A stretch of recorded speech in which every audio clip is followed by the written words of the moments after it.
My name is Ann McClure. I'm a residential realtor with McInerney Associates, and this is Ask the Expert. And today we're welcoming a very special guest.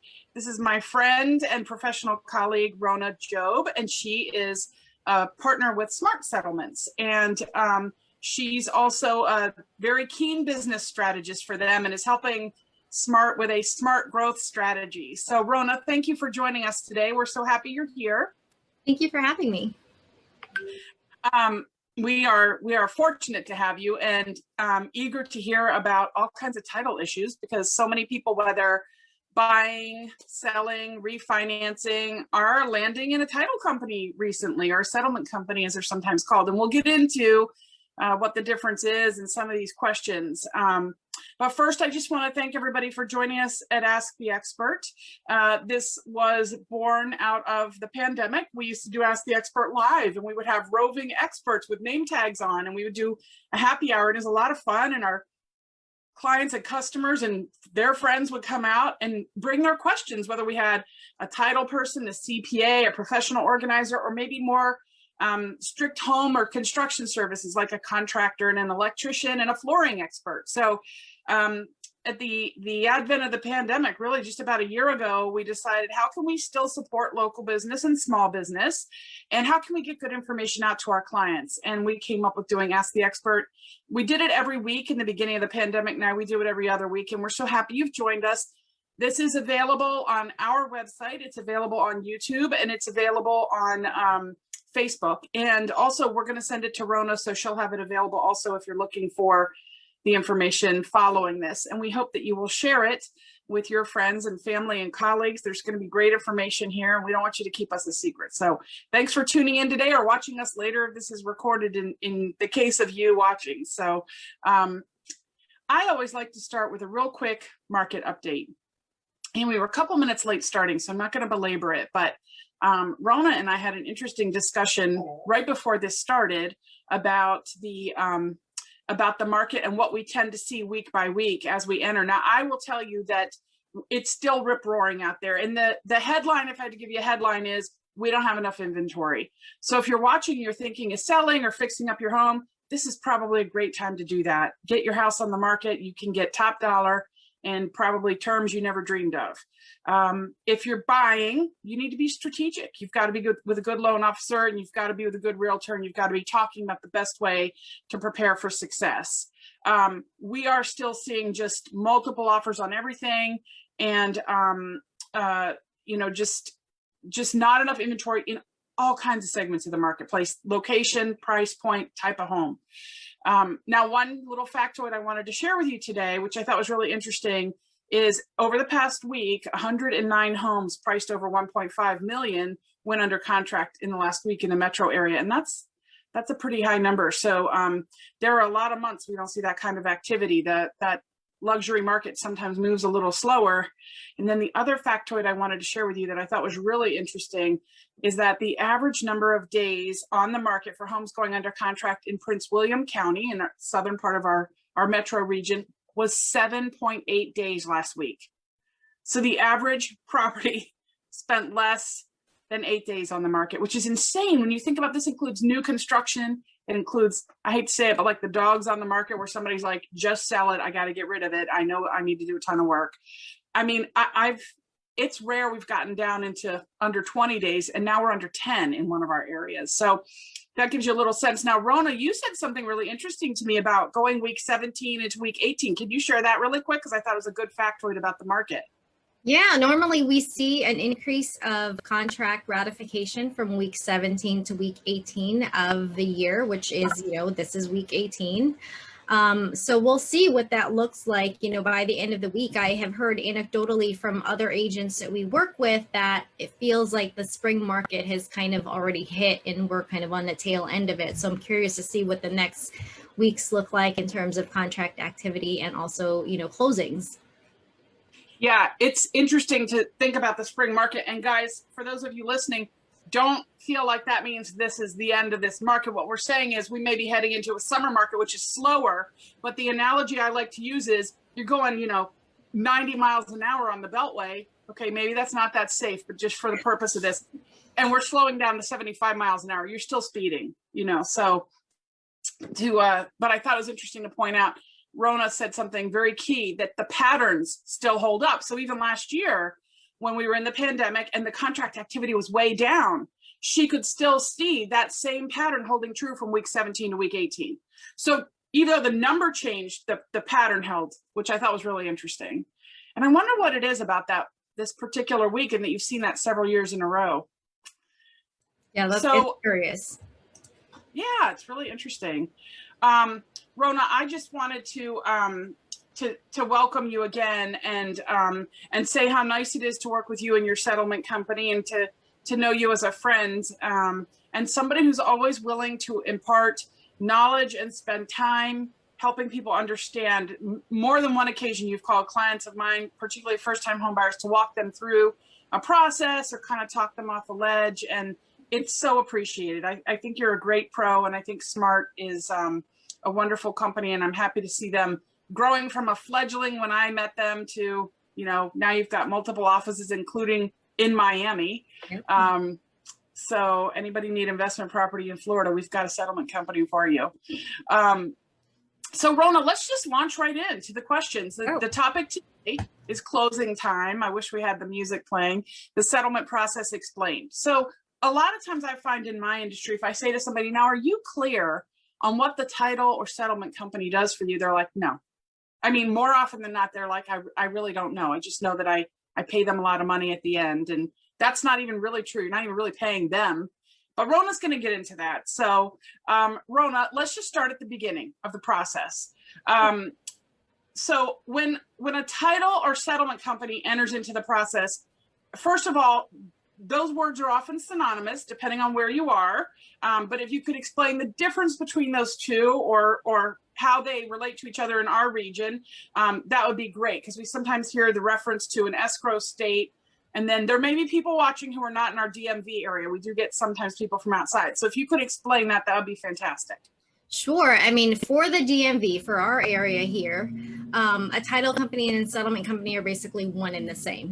They do the same things. We issue title insurance. We look at the title first, obviously, issue title insurance. And also we act as the escrow company as well, where that basically means we're kind of the cash register for the whole transaction to make sure that everybody, the government, the mortgages, and everybody gets paid off, so that we can move a property along cleanly to the buyer.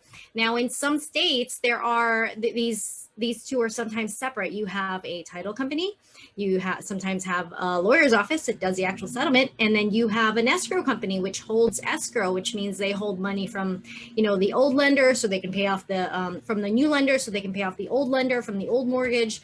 They hold money from the buyer, including the security deposit, the earnest money deposit, and their cash to close, so that eventually they can move it on to the seller to pay off the seller. So in some states, those are different entities. But luckily for the DMV, they're not. They're usually one and the same. Thank goodness for our area, the three don't do that so differently, because wouldn't that be confusing if people were moving between Maryland, Virginia, DC, Maryland, whatever. I was happy to hear you talk about the two lending institutions. One loan gets paid off and then there's a new loan. Because I think people sometimes forget that when they do a refinance, they're essentially selling the house again to themselves, right? Mm-hmm. So they're getting rid of that old loan and they're taking out a new loan. But I think that they forget that there are a lot of financial pieces to that and items that have to be reconciled. So I'm glad you mentioned that. So Rona, then when a title or settlement company is selected and stated in the contract, in our region, and again, this can vary across the country, you don't actually represent anyone in the transaction, right? I mean, can you elaborate on that? Sure. So there's a misconception, when a title company receives, a contract, or when we work on a file, there's a misconception that we work for the buyer, or we work for, the selling agent, which is a buyer's agent. That's actually not true. We are a neutral third party, and we represent the documents. We represent the contract. We represent what is stated in the sales contract. If there is something in the sales contract that says the the seller is going to be giving a seller's credit, then we make sure that that's in the Alta settlement statement that shows that at closing there's a credit going from the seller to the buyer, or that there is a rent back period, or a various kind of things that the buyer and the seller agree upon when they had signed the contract. Yeah, I think that is a huge misperception. It does sometimes feel, because our contract states that the buyer gets to pick the settlement company. It doesn't mean the seller has to use that settlement company, although it does make things a little simpler. But it's a really good distinction to say we represent the transaction and not the actual individuals in the transaction. That's a good point, Anne, because in some cases we do see the seller using a different title company, and we see the buyers using a different title company. It's not super uncommon. It's not as common as it used to be. But in those cases, the seller chooses their own company to have them sign the documents. But even when that happens, the buyer's title company, or the title company that is processing the buyer's side, is still the company that acts as the escrow, collects all the money, is still the company that disperses all of the funds. And that is because they're the ones that are issuing title insurance. And so that's the case in here and in many other states. This is a really good point too, Rona, and we didn't talk about this, but you and I had a closing recently where the buyers were in Germany, and they were thinking going to the consulate, but they ended up getting a power of attorney here. But sometimes we've got buyers in a totally different country. We've got sellers in a different area, but you're here and you can tie all the pieces together, right? People always think, oh, I have to be there. Not necessarily.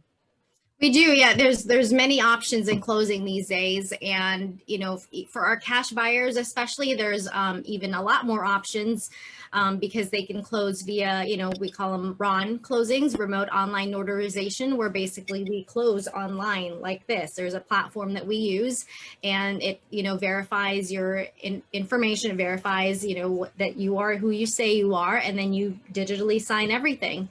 I believe all 3 states are allowing that now, and they have even expedited, kind of allowing for RON closings, online notarizations happening because of the pandemic.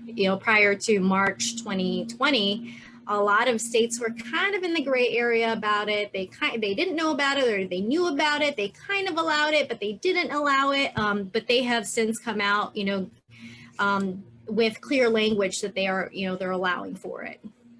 Yeah, it's time. I'm really, really glad. You mentioned a lot of options, and I always think of my dad with this quote, but the National Association of Realtors has released many times this statistic that the average transaction has 27 different professionals involved in it.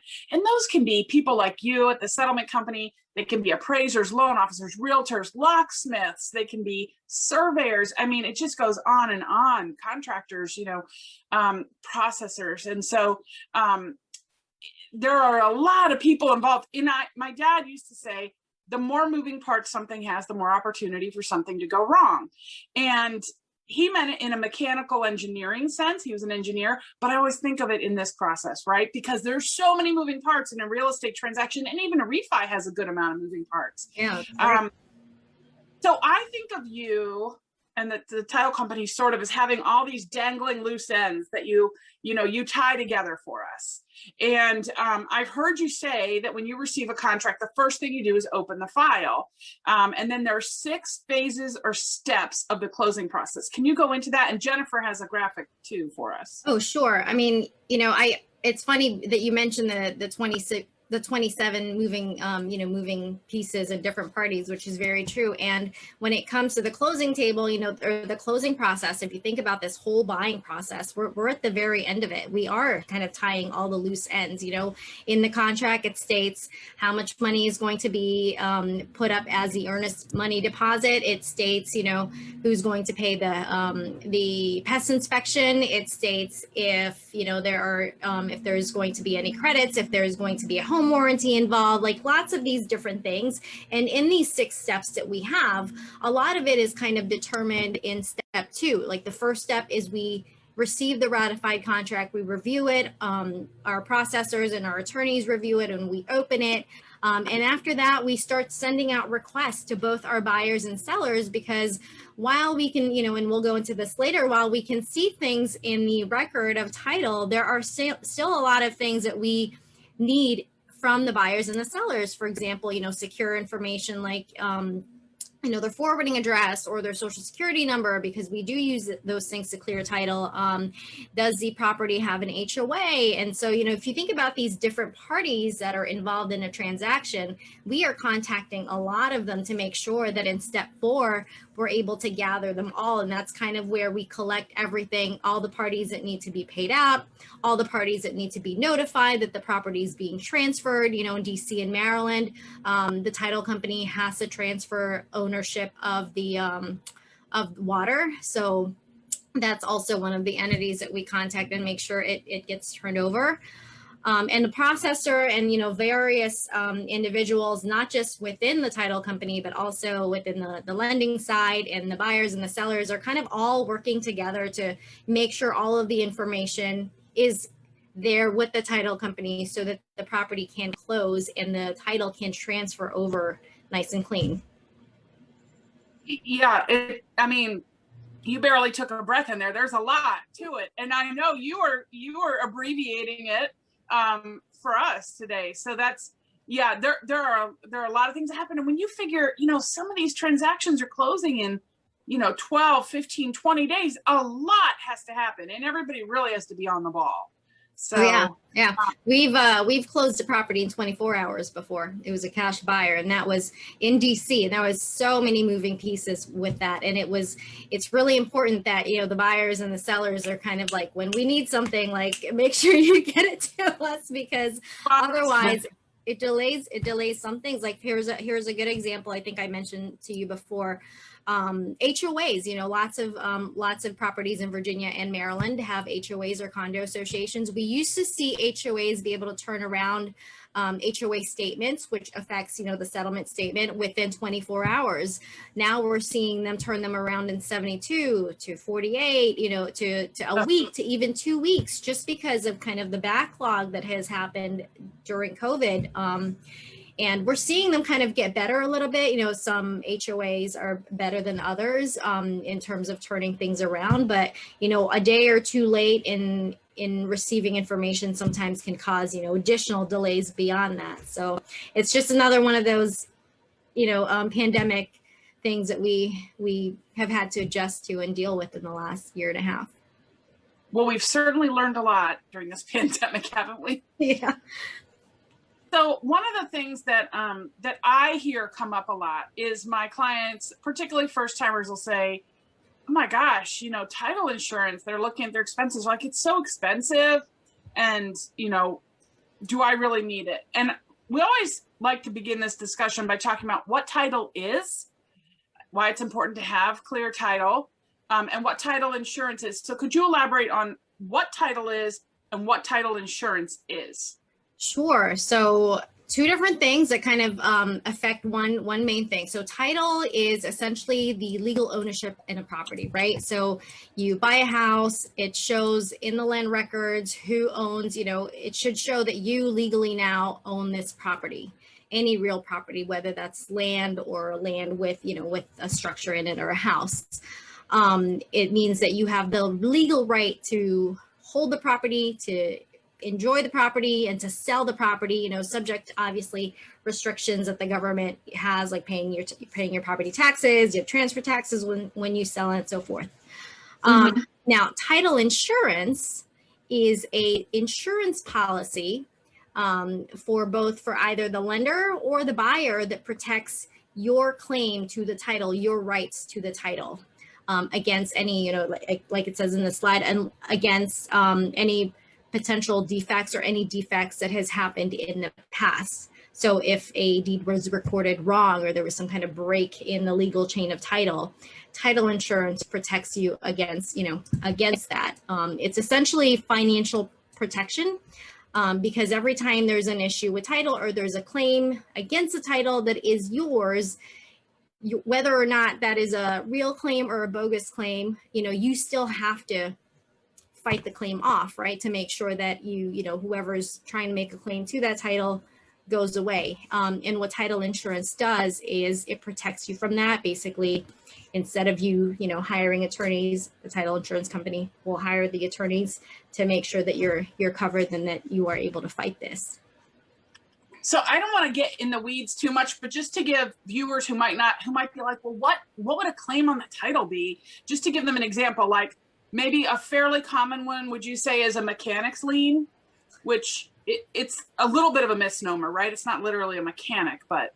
Yeah, so a mechanic's lien is essentially something, for example, if you were to buy, let's say it's a new build, you were to buy a new build, or you were to buy any property, whether or not it's a new build, and in the last, X amount of days or prior to selling the property to you, the seller actually undertook some improvements to the home and, had the bathroom redone. And then, you would never know this because this would never pop up in land records. The seller didn't pay the contractor. Well, the contractor now has the right to actually put a lien on the title on the house because they were not paid. And so the mechanic's lien coverage basically protects against that, where they will, your title insurance will kind of, help you fight off kind of any liens that are popping up under like as a mechanic's lien. So I mean, and there's a number of different claims to title that could come up throughout the years after you own it. For example, there could be an undisclosed heir, and that's something that a title search may not reveal. Somebody who says they're an heir of a previous owner and they never had permission, to sell it. Like they could come after title. There's a number of various reasons that could come up that, that you just cannot prepare for as much as you can, even though you're doing what you're supposed to do during the closing period. I used to say, especially to first-time buyers, and I keep picking on them in my examples, but they would say to me, well, if title's being examined and I'm paying for title search, why do I need to pay for title insurance? And my simple answer is, I'm helping you buy a property that's going to be your biggest financial asset. I hope this grows for you and it opens new doors for you. And it's really the beginning of your financial freedom. It doesn't feel like it because you're taking out a big mortgage, but people who own homes tend to have way more accumulated wealth over the years than renters. So given that, what good is it if we get you into a property to help you grow equity if you don't protect the equity? Let's protect the equity. And yes, sometimes the payment looks painful, but it is way more painful if there's something like this that comes up and you find yourself in a real jam and you are saying, why didn't I just get the title insurance when I could have?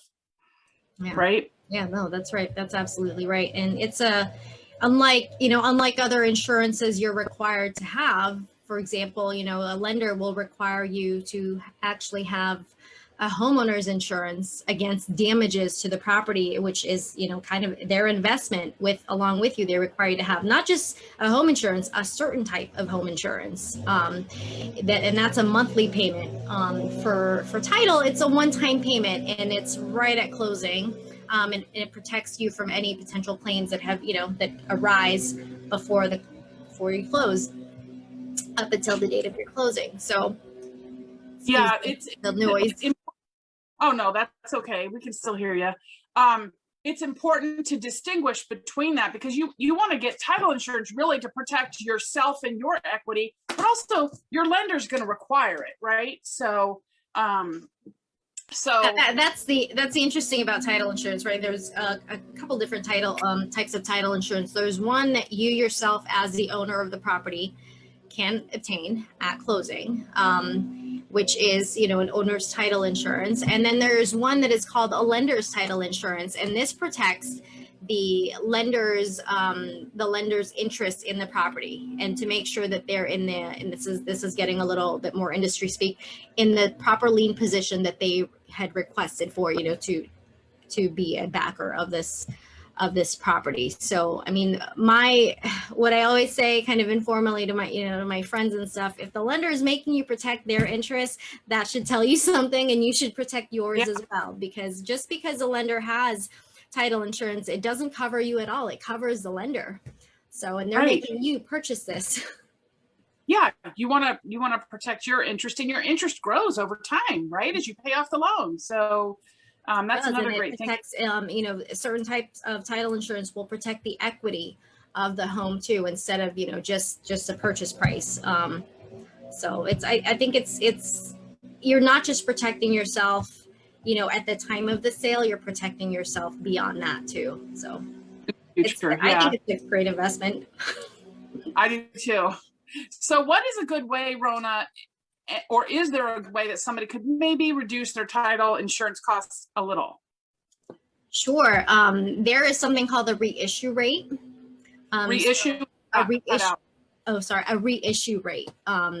So essentially, if you've purchased a property that was, that had a policy on it in the last 10 years, you can make sure, you can ask the current seller or the current owner of the home to produce that title policy, so that you can get a reissue discount basically on it, because the title company or the insurance company is basically saying, oh, this has been insured before, we can just insure over it, from this date, which makes it a little bit easier because there's already prior insurance on it. So a reissue rate is a great way to save, on title insurance, and it's usually around 30% that you would save. So it's a decent discount. Another way to save is for you to buy and this is what majority of the folks do, is to buy their owner's policy or owner's insurance and the lender's insurance, which 99.99% of the time happens. While you can buy title insurance essentially at any time, you can purchase it after after you've bought the home. You can purchase it, a few years after you bought the home. You'll save a lot more money if you purchase it right at closing, because you're already buying the lender's policy, and there's a simultaneous discount because you're buying both at the same time. So you combine that with the reissue rate, you're getting a really good discount. And one thing to note, actually, now that I'm thinking about it, for sellers too, or for buyers and sellers, when you do get that piece of paper or a copy of that document, everything's electronic now, make sure you save that policy. Because it could, it'll help it'll help streamline things a little bit more when it's time for you to sell the property. So I've been impressed. Actually, the fun fact, we once had a recent closing, actually. They had saved their title policy from 1980s. I think it was like 89 or 87. I was like, oh my gosh, I don't think I've seen a policy this old, like in paper form. So I wonder when title policy started being issued, because I know that it was, in the middle of the last century. That makes me sound so old, but I don't think that existed, right? Title insurance, or it wasn't commonplace. So, Rona, I know we're running tight on time, but can you briefly take us through what happens on the day of settlement for a buyer and a seller simultaneously, I guess? Sure, absolutely. Okay, so I'll give, I'll try to throw in a couple tips in there. I know we're a little bit behind on time. So for a seller, the seller actually has the least amount of documents to sign, which, for a seller, it makes things easier because they're signing the deed, they're reviewing the ALTA, they're signing, the ALTA, they're signing some disclosures that basically said, this is my property. This is, I haven't done these things to the property. I haven't, put an easement on it that wasn't allowed. I haven't taken part of, there's like lots of these kind of disclosures that the seller signs. The most important thing, though, for a seller and a buyer when they're coming to closing is to bring your ID. We just need one form of government ID. And, obviously these days, bring your mask and make sure you have a mask on. And then for the buyers, a couple things, actually. Make sure you have your ID on you. Make sure everybody who needs to sign is present. And also make sure that you have your funds already in. or if they're not in, and sometimes there are changes that happen, last minute, a day or two before closing, where the numbers for some reason may change. We can accept a check up to $2,500. So if you need to write a check for some reason, you can also bring that. Oh, also for sellers, now I'm going back to the sellers. If you are receiving, and this is majority of our sellers, if you are receiving money from the sale, which, obviously a lot of sellers, just about virtually all sellers are these days, make sure you bring a voided check if you would like the funds wired to you. That's very important, because we don't just accept, we don't really accept, approvals of where to send funds over the phone. We have to do them at the table, and they have to be notarized. Wire fraud is on the rise, and we want to make sure that we are confirming that this is you've shown us your ID, this is a notarized disbursement authorization form is what we call them, so that we can properly, disperse the money to you. And same for buyers. Yeah. I'm glad you mentioned the wire fraud, because I have a little saying I said to you, which we like to say to buyers, which is, if in doubt, check it out. Because unfortunately, like you said, fraud is on the rise. We've seen cases of somebody getting an email. It's not really from the settlement company, and it has information about where to wire money.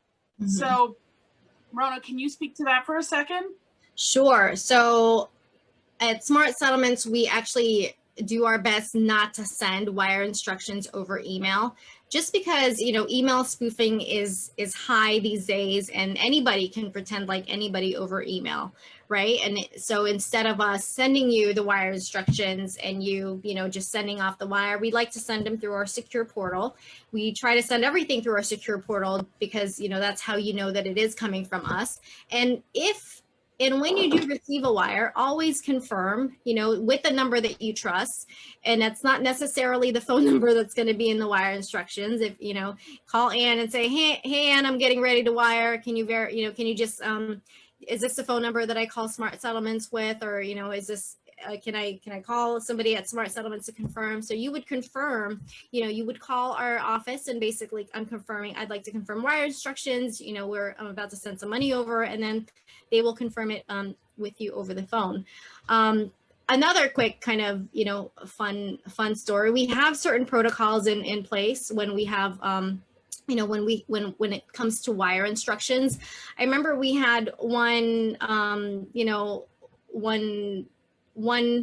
email that had come through, and it was pretending to be somebody, and it had just, I think it was kind of like one of those shoot in the dark, oh yeah, there's a closing in DC, and this is please send the money here. And so because it looks suspect, our processor called the closings that had happened that day, and they said, oh, I'm just calling, I have, is this you? And sure enough, it was nobody. It was just sort of one of those phishing emails that are trying to get you to wire money. And that's why and that's one big reason that we always confirm, instructions. And that's why we ask for voided check at the table, so we can notarize it and get the correct instructions to wire settlement funds too. So please do the same thing on your end if you're a buyer sending over either earnest money deposits or cash to close, because, with housing prices here going up a lot more now, those earnest money deposits and those cash to close are also going up.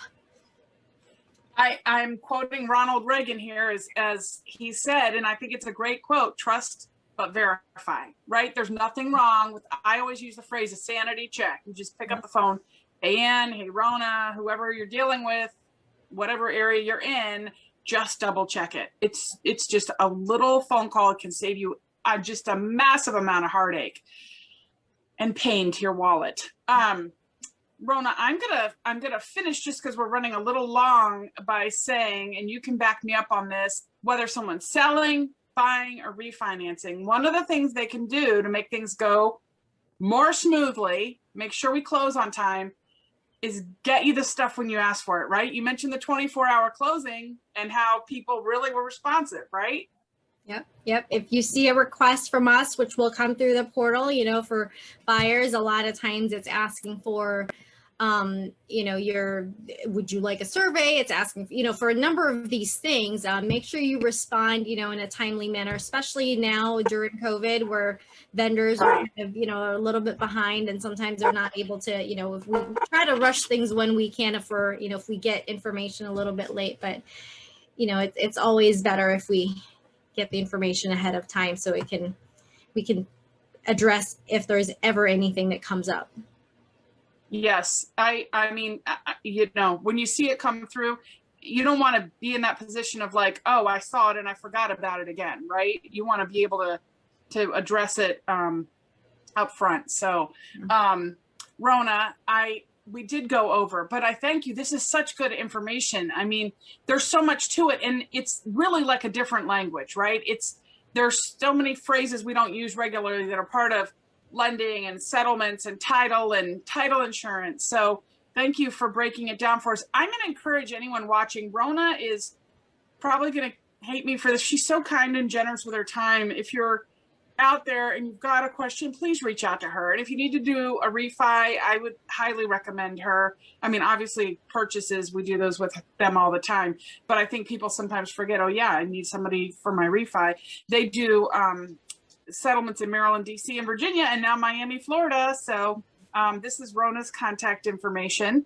And again, we will make this today's Ask the Expert available to you. Rona will have it also. And Rona, I want to thank you again for joining us and for imparting all this great information. Oh, thank you so much, Anne. Thanks so much for having me. I'm glad. And obviously, my loud and rowdy guest, Rally, was here. He almost tipped over my water during part of this. He was being so obnoxious and then took off barking. No, he's just excited by title. That's all. He's excited. Oh. I wish you could see him. He's like, here, wait, I'm going to show the viewers. There he is. There's the little tongue. I've never done that before, but he's I don't know why. He's like, did you say title insurance? Is that what you said? Closing? You need a mascot, Rona. I think I've got a little brown and white furry guy here to be your mascot. He is pretty smart as to go, if not annoying. Okay, everybody, sorry for the departure there. I am going to sign off and ask you to tune in 2 weeks. We're going to have an arborist talk to us. Tis the season with the trees and thunderstorms and that kind of thing. And we just want to get some good information to you about that. So tune in a couple of weeks again for Ask the Expert. Rona, thank you so much. Thank you and as always, if anybody out there needs an expert in real estate, I hope you'll reach out to me. Or if you need a referral to a good expert in another part of the country, I'm always happy to help you find somebody good and make introductions. So we'll catch you again next time on Ask the Expert. Thanks so much. And thank you, Jennifer.